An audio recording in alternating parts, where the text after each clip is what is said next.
Tonight, a machine that thinks like a person. It's the stuff that dreams and nightmares are made of. I confidently expect that within a matter of 10 or 15 years, something will emerge from the laboratories which is not too far from the robot of science fiction fame. The quest to build an artificial intelligence. The thinking machine. Next, on the machine that changed the world. Funding is made possible by Unisys, meeting the mission-critical information systems needs of business and government worldwide. At Unisys, we make it happen. And by the 90,000 members of the ACM, computer professionals advancing human capabilities through information technology. And the National Science Foundation.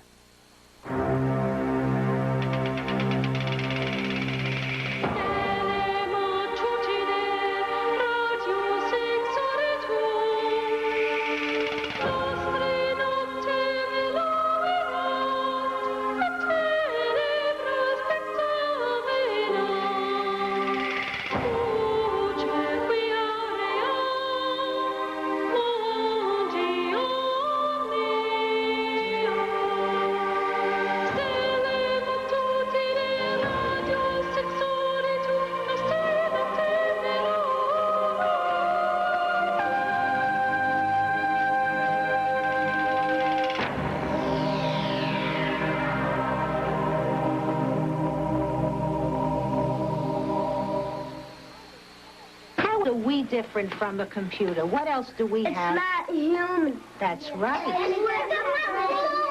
Wait. You're human, but a computer isn't human. That's what I said. Right. People don't have buttons that a computer does. You have buttons on your shirt. Can the computer think? Yes. How many people think the computer can think? The issues this class of kindergartners are struggling with have exercised some of the world's smartest minds during the 40-year history of the computer. I'm doing snow. For computers are not like other machines. Their ability to manipulate concepts gives them a mind-like quality.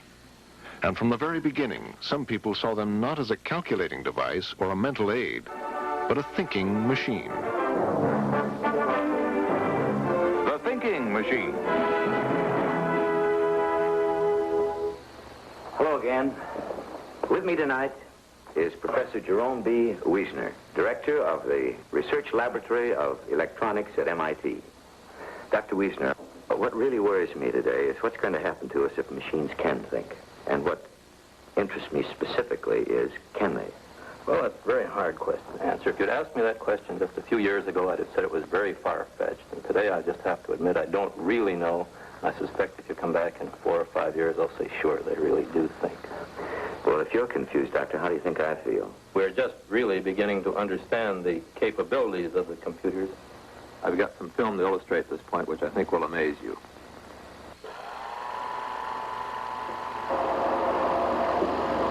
That man isn't playing checkers against a computer, is he? Sure, and it plays pretty well.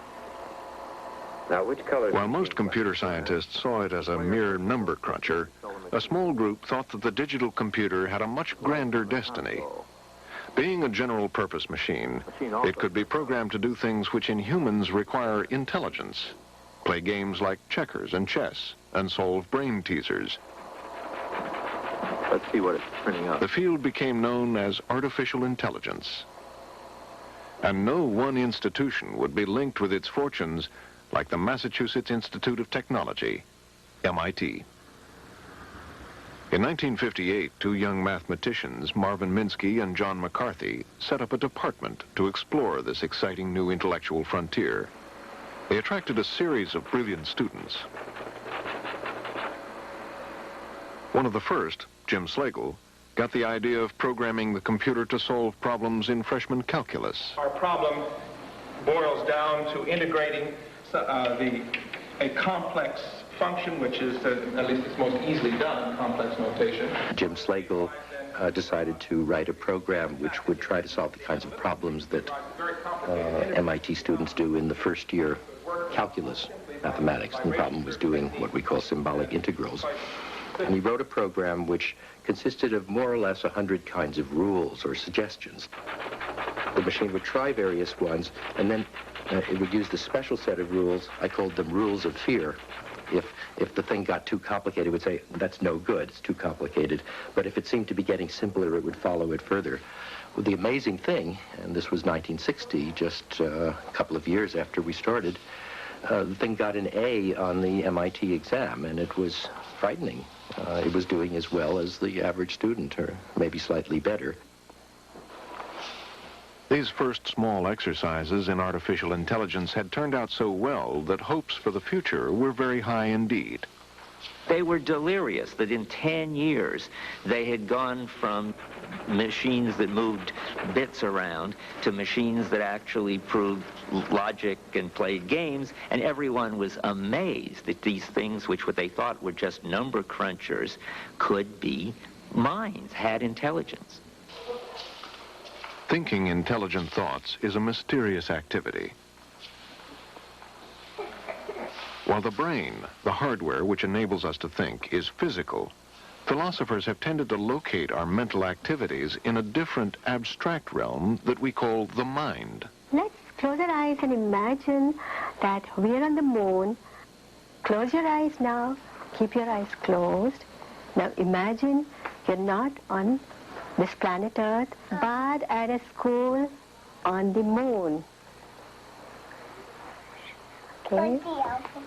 Now all of you live on the moon, and you live in moon houses, and there moon The mind is a place where we can hold and manipulate ideas as if they were real things. Are we all on the moon now? Yeah. Living in moon houses? Yeah. Hmm? Getting ready to go to the Moon Montessori school? Yeah. Yeah. What kind of a house would you live in there? I know what is a white house and a red window. And no window there. What clothes do you wear there?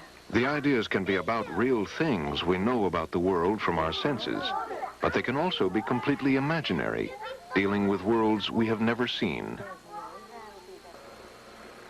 A computer, too, can conjure up worlds both real and imaginary.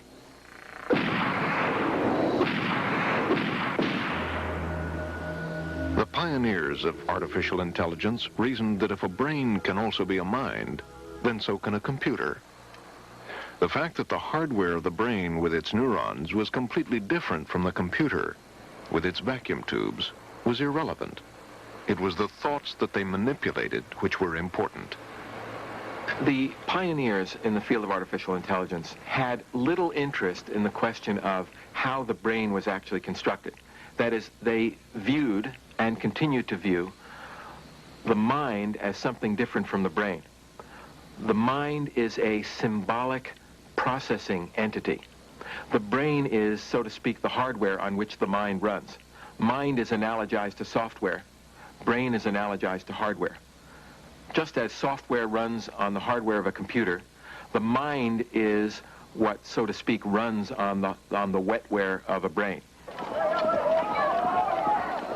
Blindly copying nature's way of doing things wasn't always a good idea. Attempts at artificial flight based on the way birds fly had been a disaster. They had this interesting analogy that just like when you made planes, you didn't have to make them with flapping wings. The biology didn't make any difference. We just bypassed biology and evolution and made planes with motors, and we made rockets. And if we'd spent our time trying to make things that flap their wings like people did in the early days, we wouldn't have ever had anything that flies. So it doesn't matter at all how the brain makes intelligence. We don't have to model the brain any more than you have to make something that flaps its wings in order to make something that flies. In the early 1960s, Hubert Dreyfus was a young philosopher working at MIT, one of the few representatives of the humanities in an institution which lives and breathes science. Students of his who were immersed in the exciting new frontier of artificial intelligence began trying to convince him that for philosophy, the writing was on the wall. Students would come into my courses on Heidegger and Wittgenstein and say, that you philosophers have had your 2,000 years and you haven't come up with much, but we are beginning to, in fact, we've already practically finished understanding perception and particularly intelligence, reasoning, and so forth. And in fact, the ball has passed to us. And I was amazed. I had heard nothing about that. Can machines really think? Even the scientists argue that one. I'm convinced that machines can and will think. I don't mean that machines will behave like men. I don't think for a very long time we're going to have a difficult problem distinguishing a man from a robot. And I don't think my daughter will ever marry a computer. But I think that computers will be doing the things that men do when we say they're thinking. I'm convinced that machines can and will think in our lifetime. I confidently expect that within a matter of 10 or 15 years, something will emerge from the laboratories which is not too far from the robot of science fiction fame. Things, however, were to turn out rather differently. The MIT scientists wanted their computer mind to interact with the world, so they built a gripper for a hand and a TV camera for an eye. The task they set it, to stack blocks, was, on the face of it, child's play. But it turned out to be more difficult than anyone could have imagined. It's easy enough to get a picture into a computer. The trouble is that a block or a box is different. You move it this way, it's a different shape. And so you almost never see the same thing twice. Sometimes there's shadows on it, sometimes it's darker or lighter. Different boxes have different surfaces. Sometimes there are things written on it. So that even though to you or me or a child, the idea of seeing a block seems simple, it's actually very, very complicated. But beyond the problem of recognizing blocks, the program had some rather strange ideas about what happened to blocks when you let them go. For example, we asked the robot to build a tower of blocks. And guess what it did? It started with the top block, put it there in space, and let it go, because the machine didn't know that if you let go of something, it will fall. It didn't know about gravity, and it didn't know about the kinds of things that every 2-year-old child knows. So it took several years to do that. Across the Atlantic, things weren't going any faster. At the University of Edinburgh, another ambitious vision project was underway. This documentary from 1971 showed just how intractable some of the problems were. Freddy is a computer, and his world consists only of this round board and the objects on it. We immediately see this as a cup. Now the computer tries. After the first phase of processing, we have something which looks like this. The computer has sorted out the 4 major regions.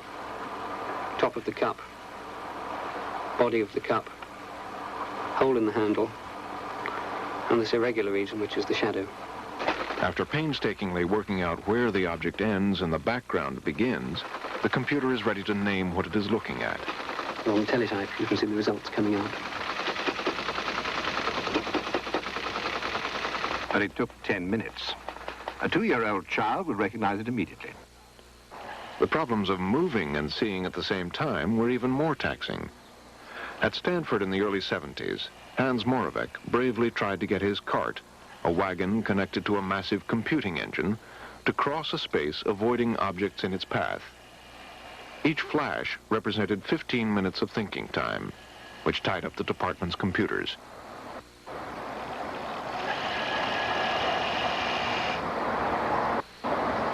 Each meter of travel of the robot was accompanied by 15 minutes of computation, and the crossing of a large 30-meter room took 5 hours. A 4-year-old is already equipped with wonderful circuitry to look at the world and detect the presence of objects and to note the imminent collisions and to avoid them. So a 4-year-old can toddle across a room with apparent effortlessness. The Stanford cart used a hierarchy of programs which were anything but effortless. The computational problems of vision were so immense and required such different kinds of computing engines than those available that many researchers decided to avoid the area and concentrate instead on a purer form of intelligence, a truly disembodied mind, one that didn't need eyes or hands. In 1950, the British computer pioneer Alan Turing had speculated that one day machines would think. He proposed a test, the Turing test, which a machine would have to pass before it could be considered truly intelligent. Imagine you were sitting in a room communicating via a screen with an entity somewhere else. It may be a person or a computer program. By question and answer, you have to determine whether you are talking to a human or a machine. This entity doesn't need eyes or limbs. In principle, it doesn't need a body at all. All it has to do to beat the challenge is to use language intelligently.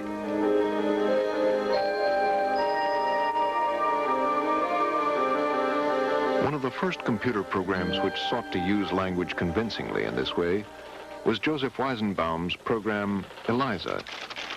Here is a conversation between a computer, the capital letters, and a person. How do you do? Please tell me your problem. Women are all alike. In what way? They are always bugging us about something or other.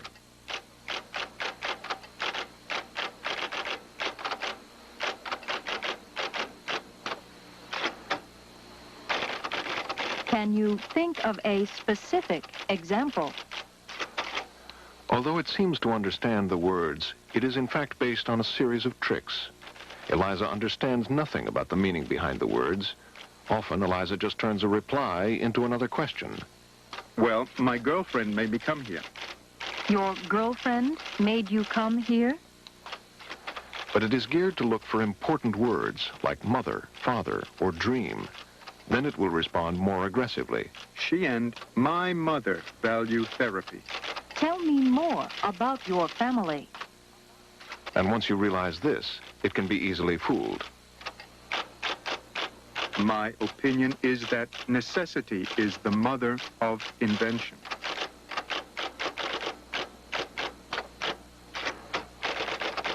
Tell me more about your family. Such a program could not possibly pass the Turing test and could not be said to use language intelligently. Eliza was a light-hearted foray into a field which was full of difficulty, for remarkably, it would turn out that the human ability to understand spoken or written sentences was vastly more complex than solving calculus problems. Even if you take a simple everyday sentence like, Mary saw the bicycle in the store window, she wanted it. It might refer to the bicycle, the store window, the store, and which it refers to depends not so much on English as on your knowledge of what people want and don't want. If I had said, she saw the bicycle through the store window, she looked at it longingly and pressed her nose up against it. That second it probably refers to the store window and not the bicycle. Now you have to bring in knowledge of human anatomy and the fact that people emotionally like to be near things that they want, even if they can't have them, and so forth. They hadn't reckoned with ambiguity when they set out to use computers to translate languages. A $500,000 supercalculator, most versatile electronic brain known, translates Russian into English. Instead of mathematical wizardry, a sentence in Russian is to be fed in... One of the first non-numerical applications of computers, it was hyped as the solution to the Cold War obsession of keeping tabs on what the Russians were doing. Claims were made that the computer would replace most human translators. At present, of course, you're just in the experimental stage. When you go in for full-scale production, what will the capacity be? We should be able to do about, with a modern commercial computer, about 1 to 2 million words an hour. And this will be quite an adequate speed to cope with the whole output of the Soviet Union in just a few hours computer time a week. When do you hope to be able to achieve the speed? If our experiments go well, then perhaps within 5 years or so. And finally, Mr. McDaniel, does this mean the end of human translators? I would say yes for translators of scientific and technical material, but as regards poetry and novels, no, I don't think we'll ever replace the translators of that type of material. Mr. McDaniel, thank you very much. very much. But despite the hype, it ran into deep trouble. This straightforward Russian passage poses no trouble for a human translator. In the present paper, we propose using matrix Boolean algebra, and we describe some results which we have already obtained in this way. But when it was given to a computer, this was all it could come up with. In a 2-4 present genuine article writing clause, to be offered, to be proposed, please suggest, for investigation, research, analysis, exploration, paper, essay, such so a sort of sort, time, family, gens, gender, to utilize to take advantage of matrix Boolean algebra and n to be described row series, result gotten in at into 2-4 on n, this direction trend order permit. Humans all over the world, even though they have never met, even though they have different languages and traditions, share a vast amount of common knowledge. Knowledge of what human beings are and what they strive for, their goals and beliefs, their sensitivities and fears. Before they could translate or understand languages, computers would have to know these things, as people do. We are so good at using and understanding language that before computers came along, we never realized just how difficult the task was. Language is just full of ambiguity. What words mean depend on their context. Imagine the problems an alien from outer space would have understanding these newspaper headlines. What kind of pattern are the police looking for? Is this about breakfast food or Britain's Labour Party?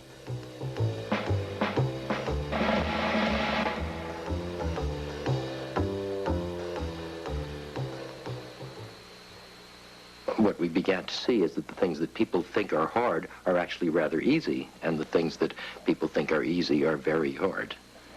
We could do the calculus with just a few hundred pieces of program, but to learn language, to recognize faces, to walk and to put your clothes on and do the kinds of things we expect every child to do, we still can't do with the robots of and the AIs of 1990.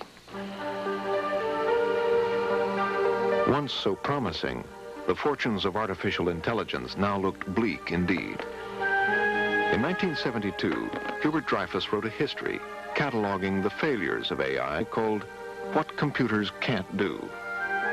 The same year in Britain, funding for projects like Freddie was cut off following a scathing report of AI's progress by Sir James Lighthill.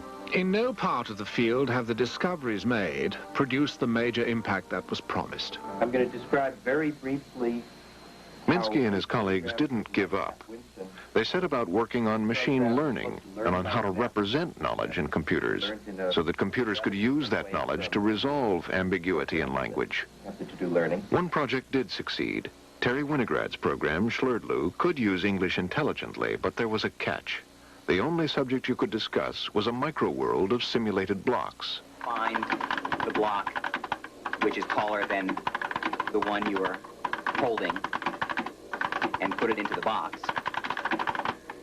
In this case, it needs to do a whole set of things, one of which is figure out what is meant by words like one and it. We use those in normal everyday language in a way which has to be interpreted by looking at the context in which they appear. In this case, it types back out, by it, I assume you mean a block which is taller than the one I am holding, which is only one of several possible things I could have meant, and needed to use a set of rules of thumb about how people use words like that in order to decide, in this case, which one I intended. Despite Winograd's achievements, people outside AI circles were not impressed. Some predicted that artificial intelligence was doomed. But AI would not die out. In the dark years ahead, this man, Edward Feigenbaum, would somewhat restore AI's fortune. He realized that while micro-worlds might not be very large, they might be large enough to be useful. He reasoned that the intelligence displayed by experts, scientists, doctors, specialists, might be as easy to capture, if not easier, than a world of simulated blocks. Feigenbaum started with the expertise chemists use when reading a mass spectrograph trace like this, and interpreting it as a three-dimensional structure like this. Feigenbaum and his colleagues captured the rules in a system called Dendrol. Now a computer program was expert in a small area of chemistry. Other so-called expert systems followed, like this one, which simulated how geologists find mineral deposits. All kinds of areas of medicine and science where the knowledge used was deep but very narrow succumbed to Feigenbaum's approach. Paradoxically, these admired specialties were easier for the computer to simulate. There was much less ambiguity, and they were not very large. When you actually codify this knowledge and put it to work, it turns out that you can achieve expert behavior in useful but narrow areas with a few hundred pieces of knowledge, maybe a few thousand pieces of knowledge. Experts were often shocked and startled to find out that in the end it amounted to a few hundred rules. Is that all I learned? Is that what I'm doing every day? I'm really exercising just a few hundred rules? All of me that relates to this task can be canned in a few hundred rules? But where a human expert knows many things outside his specialty, the same is not true of an expert system. Outside their field of knowledge, they are hopeless. So you get a blood disease analysis program. It's brilliant at deciding which blood disease the patient has on the basis of a lot of objective tests, like the sugar in the blood, presumably, and the red cells and the white cells, and a lot of more complicated things. It will tell you what kind of, say, meningitis that is, and it will tell you with more reliability than your family doctor. Terrific. But if you ask it, what is a germ? It doesn't have the slightest idea. Or what is a patient? Or do people prefer to live or die? Then it breaks down. That's the brittleness. There was an expert system which had to approve or not approve automobile loans. And it granted a loan to someone who put down that they had 20 years of experience on the same job, even though they also put down that they were only 19 years old. Another situation like that of brittleness that I saw firsthand, a system that was done in France for skin disease diagnosis. As a kind of joke, we told it about my 1980 Chevy. And it asked questions like, are there spots on the body? And we said yes. What color spots? Reddish brown. How old is the patient? 10 years old. And it eventually said the child has measles. The brittleness of expert systems has been likened to the fascinating condition of idiosavantism. David is an idiosavant, a human being brilliantly gifted in one small area, but backward in every other sense. What was the 17th of December, 1974?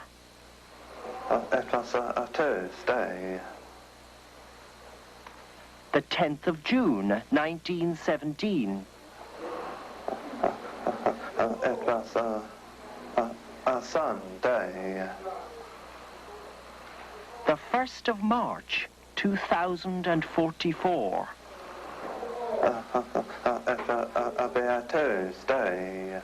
There aren't any calendars that far ahead, but it's again absolutely correct. Can you tell me what 8 add on 7 is? If you take 8 and add 7 to it. It'll make 14. 8 and 7's 14? It is. Okay, it's not, you don't think it's 15? But outside this area, he is unable to function as a fully competent member of the world. David can't even add up properly. A deep but narrow mind will always break when it meets new situations. General human intelligence somehow creates a broad model of the world, enabling us to cope with all kinds of situations. To capture this in a computer program, we have to study not experts with their deep and narrow knowledge, but children who excel in knowledge which is broad and shallow. I'm a big fat bee. Lottie couldn't stop her giggles. It's not me, Mom, she said. It's Ned. Language researchers were hard at work trying to get computers to follow simple stories, as children do. They discovered the problem wasn't what the story said. It was the huge number of things it left unsaid, because they were too obvious to be worth saying. Made another pudding, and typical of the kinds of stories which researchers tackled in the early 1970s was this one. It was Jack's birthday. Jane and Janet were going to Jack's. Let's give him a kite, said Jane. No, he already has one, said Janet. He'll make you take it back. Could the computer understand this story and answer questions on its meaning? Although it seems easy, it presupposes a vast amount of knowledge. We assume they are going to a birthday party, but it doesn't actually say that. You notice that in that story, it's not clear that they're going to a birthday party. It was just that it was Jack, and they were going to Jack's. It isn't clear why they were buying a kite. It doesn't say anything about birthday presents, and it doesn't say that you bring birthday presents, and it doesn't say the kite was a birthday present. But they thought they had an answer to that. The answer was supposed to be, build it into a birthday party frame. The thing after Micro Worlds, which looked promising, was scripts and frames. Then the idea was there is a stereotypical birthday party, and a child has a birthday, then the child has a party, and then people come to the party and they bring gifts and so forth. So even though the story doesn't mention kites, the computer would fill in presents and kites. Since we judge words by their context, why not give the computer a context by building frames or scripts for the situations it might meet? A birthday party frame would contain all the things which usually happened at birthday parties. Once the computer had identified the frame, it could fill in the missing knowledge. But things were not to be so straightforward. The problem surfaced in a funny way. The idea that he already has one, he'll make you take it back. The challenge was, and I think it's unanswered to this day, here's a new bit of information. The information that if you, in our culture, sadly, children learn, if you get a new one, just like the old one, you have to take the new one back, not the old one. And the question for them was, where are we going to store that information? It doesn't belong in the birthday party frame. It doesn't belong in the department store frame. It's general background knowledge. The horrible thing, general background knowledge, reared its head. And then when I heard it, as I usually did, I saw worse things. It occurred to me that the principle, if you have one, you don't want another one just like it, is not much of a strict rule. It doesn't apply to dollar bills. It probably doesn't apply to marbles or cookies. So the principle has got to be something like, well, everything else being equal, if you got one, you don't want another one just like it. But, of course, in the everything else being equal is the whole common sense knowledge problem again. Because what is everything else, and how equal does it have to be? I mean, if it's a cookie is that big, maybe one is enough. But then if you're a cookie monster, probably one isn't enough. And all of the knowledge we have about cookies and appetites and cookie monsters and so forth comes in to understand just a simple birthday party story. And so that looked bad. The dream, which had started out so well with checkers, chess, and calculus, and which had progressed through micro worlds and expert worlds to representing knowledge in scripts and frames, had finally foundered on the common sense knowledge problem. Knowledge that is so intuitive we are hardly aware of it. Common sense knowledge is the knowledge that everybody shares. Everyone knows that if you hold something and release your grip, it falls. They don't know about gravity, but they know that this is common sense. There's no person that you can communicate with who doesn't know the same things you do about space and time and social relations and geometry and language and whatnot. How large is this database that we all share? I suspect it's about 10 million items or units, whatever units are. The secret of intelligence was common sense. The enormous number of things which we all know to be true, so much so that we are able to communicate effectively without even mentioning them. Could such vast quantities of knowledge possibly be acquired by machines? We learn these millions of things as children growing up. Could machines learn like people? Scientists had long been interested in machine learning. But computers made very bad students because they started out from such a low level. Learning has the property that we learn at the fringe of what we already know. We learn that this new thing is similar to something we know already, and here's the difference. So the more you know, the more and more quickly you can learn. But the trouble is that we start our learning programs off with next to nothing, so they don't have a very big fringe, so they can't really learn very much very quickly. But it wasn't hopeless. There was a way forward, albeit a rather audacious one. Lennet believed the only hope was to painstakingly feed the computer the millions of things it needed to know, so that it would be able to understand language and learn by itself. In 1984, he set up a project in Texas to do just this. Because it was likened to a vast encyclopedia project, it became known as Psych. The task was, however, not to make an encyclopedia, but to input the kind of knowledge which is not in encyclopedias because it is too obvious to include. For example, Psych would have to know some things no encyclopedia would dream of mentioning about Abraham Lincoln.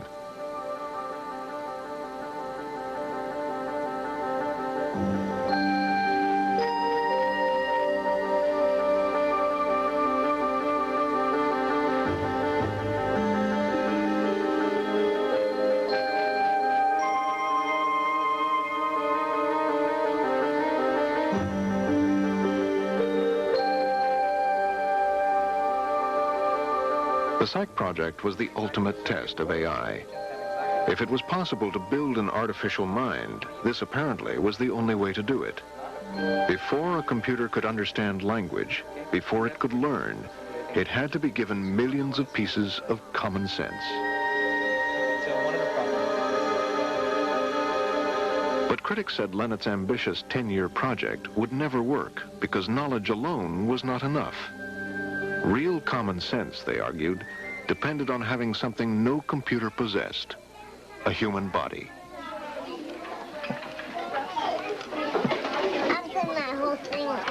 Common sense knowledge, to a large extent, doesn't consist of facts. Not 100,000, that's sure, but not 1,000,000 either. No number of facts. A lot of what we know is not factual knowledge at all. It's skills. Anybody who had children must be struck by the number of years they can spend playing around with blocks, playing around with sand, even just playing around with water, just splashing it around, sopping it up, pouring it, splashing it, seems endlessly fascinating to children. And one might wonder, what are they doing? Why aren't they getting bored? How does this have any value? Well, I would say they're acquiring the 50,000 water slushing cases that they need for pouring and drinking and spilling and carrying water. And they've got their 50,000 cases of how solids bump in, scrape, stack on, fall off. And common sense knowledge would, in this story, that I believe, consist in this huge number of special cases which aren't remembered as a bunch of cases, but which have tuned the neurons so that when something similar to one of these cases comes in, an appropriate action or expectation comes out, and that's what underlies common sense knowledge. Most people acquire the common sense knowledge they need to make sense of the world growing up as children, experiencing life in all its richness through the senses. But is this the only way to get it? There are people who never experience much of the world at all, and yet acquire and use language with common sense. In Oliver Sacks' collection of strange neurological cases, The Man Who Mistook His Wife for a Hat, he wrote of a patient, Madeline. Born blind and unable to move her limbs, practically everything she knew about the world was told to her or read to her. And yet, Sacks records, she could use language with common sense. All my reading has been done for me. I can't read Braille, not a single word. I can't do anything with my hands. They're completely useless. If Madeline succeeded where computers have so far failed, it wasn't because she experienced what the words meant. The limited experience she did have was processed with an organ far more complex than any computer, her brain. The pioneers of AI had argued that they didn't need to know the way the brain worked any more than the first aviators needed to build planes with flapping wings. But some critics had never accepted this analogy, arguing that when it came to thinking, the only way to do it was nature's way. Perhaps to build an artificial mind, you had first to build an artificial brain. The human brain is not like a computer. It is made from billions of neurons connected together in thousands of ways. Experiences which come in through the senses trigger electrical signals to pass between the neurons. Patterns and regularities perceived by the senses are therefore remembered as similar patterns of neural discharges. The brain is awesomely complex. But from the early 1950s, some scientists pursued the idea of building an artificial brain to try to imitate how the brain's network of neurons learned. In the brain, experiences are recorded as the strengths of the connections between neurons. A new experience coming in through the senses changes the strengths of the connections. The pattern is then subsequently remembered. Other experiences set up other patterns. In the 1950s and 60s, scientists built a few working perceptrons, as these artificial brains were called. He's using it to explore the mysterious problem of how the brain learns. This perceptron is being trained to recognize the difference between males and females. It is something that all of us can do easily, but few of us can explain how. To get a computer to do this would involve working out many complex rules about faces and writing a computer program. But this perceptron was simply given lots and lots of examples, including some with unusual hairstyles. But when it comes to a beetle, the computer looks at facial features and hair outline and takes longer to learn what it's told by Dr. Taylor. Andrew Cruikshank's wig also causes a little heart-searching. After training on lots of examples, it's given new faces it has never seen and is able to successfully distinguish male from female. It has learned. While promising, this approach to machine intelligence virtually died out. But in the late 70s, as AI's problems seemed insurmountable, it underwent a revival. The modern perceptrons are called neural networks, and the people who build them are a growing movement called connectionists. Neural networks model the brain, not the mind. They are small learning machines.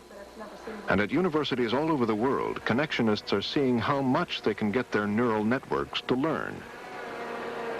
This vehicle is being driven by a neural network.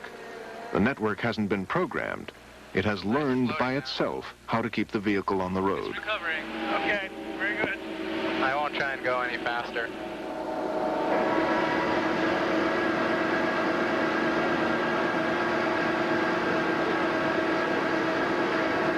Earlier, we trained the network to imitate a person driving, having the network watch the person as the person drove along about a 500-meter stretch of road.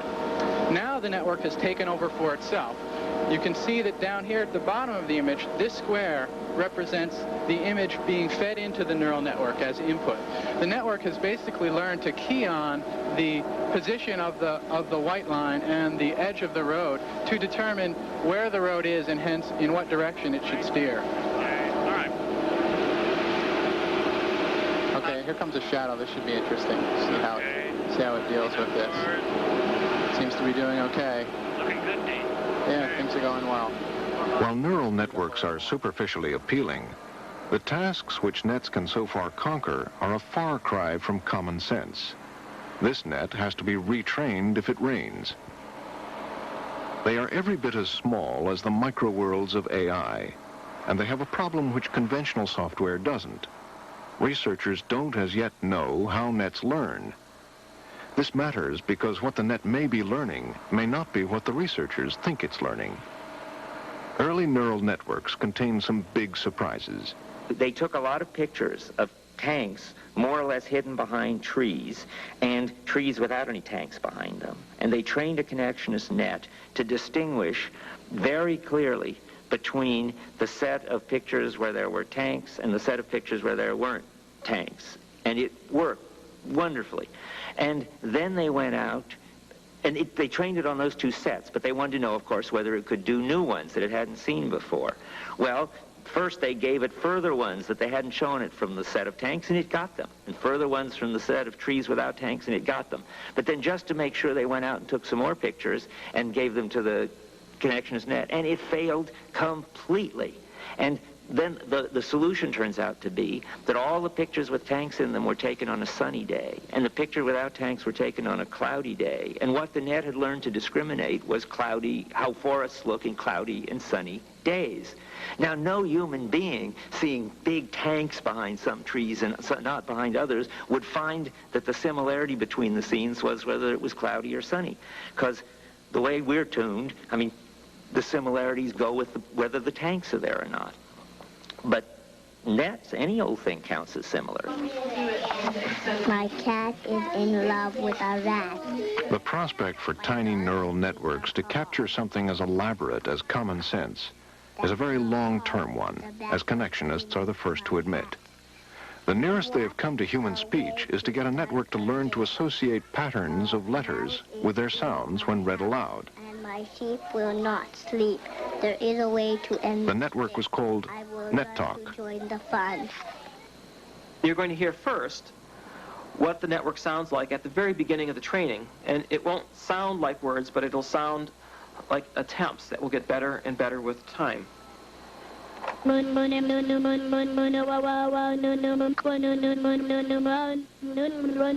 network takes the letters, say the phrase grandmother's house, and makes a random attempt at pronouncing it.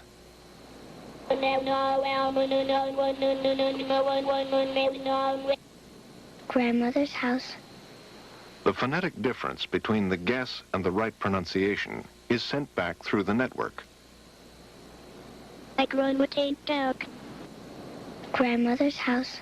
By adjusting the connection strengths after each attempt, the net slowly improves. And finally, after letting it train overnight, the next morning, it sounds like this. Grandmother's house. I like to go to my grandmother's house. Well, because she gives us candy. Well, NetTalk understands nothing about the language. It is simply associating letters with sounds. But at least connectionists have made a start getting neural networks to imitate some of the many things human brains do in recognizing patterns and navigating the world. Today's neural networks are very small, but attempts to make networks bigger than a few hundred neurons backfire. The training time explodes. The brain, with its 10 million neurons, has somehow managed to solve the problem. And the way it has solved it is instructive. It is not one big general-purpose machine, but a collection of many special-purpose machines. In the normal brain, the machines for language, vision, movement, and so on are beautifully coordinated. Somehow, the brain has managed this task of integration. And from this integration emerges our general-purpose intelligence and common sense. We might have to understand how nature builds and coordinates her many micro-machines before we can build an artificial version. It is a task which might take centuries to unravel. While so far AI is mostly a history of fascinating failures, there is a rich legacy of practical, specialized applications which bear its name. It has produced programs which play chess as well as all but the very best players. It has produced expert systems which can do some of the things people dreamed about in restricted domains. United Airlines Flight 3 leaves New York. Rudimentary robots which carry trays around hospitals are starting to appear.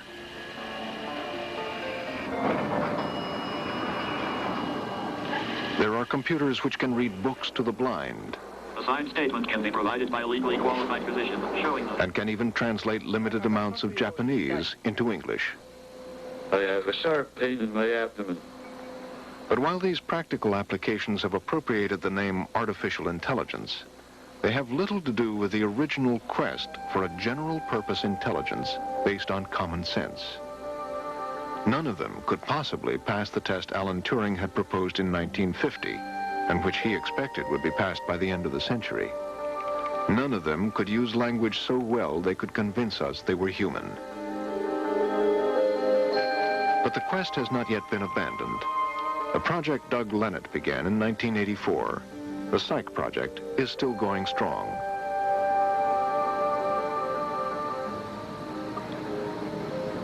And Lenat thinks he has a good chance of success. You can think of this as mankind's first foray into large-scale knowledge engineering. I originally put the chance of this project succeeding when we started at about 10%. And I think even that was a little bit optimistic. I now put the chances at about 2/3, over 60%. And the reason why I'm a lot more optimistic now has to do with the the ways in which we have overcome the various tar pits, the potential thorns that might have snagged us along the way. There are all sorts of topics that we've had to deal with: time, space, causality, belief, emotions, rationality. And each one of them has had a whole community of researchers dedicating their life to formalizing, to studying, to codifying. Lennet and his team, who call themselves cyclists, are hard at work trying to capture the world piece by piece, trying to build a mind which knows enough so that it can understand language and learn. Humans transported, okay. That's logical. So here is her house, and this is walking to her car. Psych was having some success handling ambiguous phrases. As another example, we could have something like Mary read Melville, where you can't obviously read a person, but since Melville wrote some novels like Moby Dick, and since author of has high metaphor sensibility, the system knows that often you say an author's name like Shakespeare or Melville when you mean something written by them. And so down here it says probably what you meant is that Mary Shepard was reading the Moby Dick novel. It's a profession type, and nurses are medical. Building a mind is painstaking work. What comes to mind when you think of a nurse? Psych's mind has to be filled with all of these details of what a nurse does. Taking temperatures. Yeah. Giving medicines. Now what about stress in a job? Stress in a job. I mean, nursing is very stressful. Yeah. I guess that would be like high burnout. For Psych to be able to understand stories about nurses, it must know about pressures on the job, and even the fact that most nurses are female. Even though Psych runs on these computers, it has no body at all. It is just software, a pure mind. What does an entity with no body make of all the knowledge that it is fed of a world it has not directly experienced? At night, while the rest of the team are asleep in bed, Psych looks for inconsistencies in its database and comes up with new generalizations. And it's clear that Psych sees the world in a pretty novel way. So in the morning we come in and see what inconsistencies it's found, and we also sometimes see what interesting new discoveries it's made. This is very interesting. I wonder if this is true. This one says that two countries that have pretty much the same mixture of religions are members of pretty much the same international organizations. So I'm going to put a question mark next to that one. Here's another funny skewing based on what happens to be in the knowledge base. This basically says that most people are prominent. And that's because most of the people that we put in, aside from ourselves working on the system, are famous people from history. This is actually another funny sort of misunderstanding, where it's been told about Fred while he was shaving in the morning. And it's reached a kind of subtle problem where, on the one hand, it's decided that Fred, while he's holding the razor in his hand, has some electrical parts. But on the other hand, it believes that people don't have, in general, electrical parts. So it's trying to ask something here like, is Fred still a person while he's shaving? Listening to Psych, one gets the feeling not of a developing child, but an alien intelligence who knows a lot, but has a bizarre view of the world. But what would Psych have to achieve to convince skeptics like Dreyfus it was really intelligent? I would say if the Psych project could understand stories of the sort that 4-year-old children could understand, I'd be very impressed. I would think it had succeeded in showing that a great deal of intelligence could be captured in a totally disembodied way. Okay, great.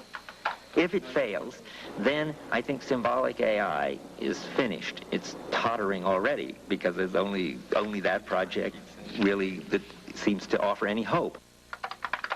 AI is finished for as many hundreds of years as it takes before we understand this mysterious thing that our brain does and how it does it. But if it succeeds, the potential may be breathtaking. The psych bet, even though it was a high-risk bet, is a high payoff bet. And if and when it succeeds, the payoff will be in the form of passing the Turing test, of general natural language understanding, of powering machine learning programs to go off and learn some things that are unknown to humanity at the present time. If you look at the psych system that we're describing as a kind of mental amplifier, as an intelligence amplifier, then I think you'll see that using it, you'll be able to do things in a few decades that today people can't dream of doing.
Funding is made possible by Unisys, meeting the mission-critical information systems needs of business and government worldwide. At Unisys, we make it happen. And by the 90,000 members of the ACM, computer professionals advancing human capabilities through information technology. And the National Science Foundation.